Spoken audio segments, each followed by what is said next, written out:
Ce projet s'articule autour de deux volets, la problématique des déchets liés au milieu du bâtiment sur l'île de la Réunion et la problématique de l'approvisionnement de matériaux. Le premier constat, c'est une grosse quantité de déchets générés chaque année, à partir desquels on est en train de développer de nouveaux matériaux. On vise à les recycler et à en proposer deux principalement. Un recyclage de matériaux en vue de réalisation de plaques de plâtre et un deuxième recyclage en vue de création de laine de verre. La deuxième partie, ça va être la partie réemploi. Donc, l'idée de ce deuxième volet, c'est de développer une filière de réemploi de matériaux visant à revaloriser la quasi-entièreté des déchets issus de la démolition, de la construction et de la rénovation.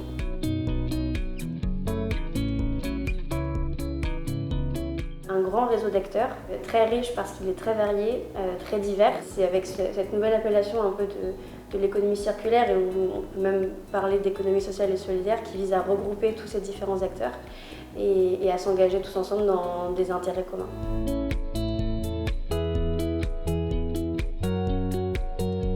On a décidé de se réunir, de créer vraiment un partenariat très diversifié dans le but de faire avancer l'économie circulaire et donc en particulier porter sur tout le recyclage des déchets du bâtiment.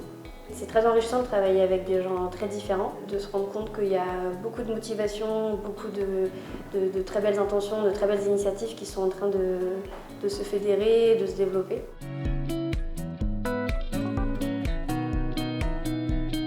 Dans un premier temps, d'aller vraiment au bout de ce projet, arriver à des prototypes, arriver à les faire tester, à les évaluer et développer, à en créer des filières, toujours en s'appuyant sur des partenaires très diversifiés, sur l'économie sociale et solidaire, sur les associations, sur les entreprises, et puis à générer une filière qui soit pérenne, qui soit durable et qui soit aussi rentable.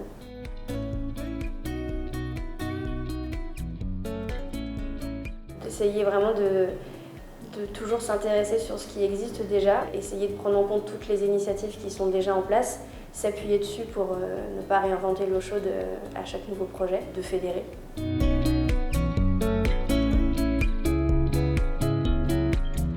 Personnellement, moi, j'ai trouvé un vrai intérêt à passer un petit peu de l'autre côté, donc du côté de l'entreprise, pour faire avancer en fait tous ces sujets et préparer un terrain qui soit vraiment royal pour les futurs porteurs de projets, qui soient architectes, maîtrises d'ouvrage, clients, qui puissent avoir désormais tous les outils pour pouvoir mener à bien leur projet, qu'il n'y ait vraiment plus de freins.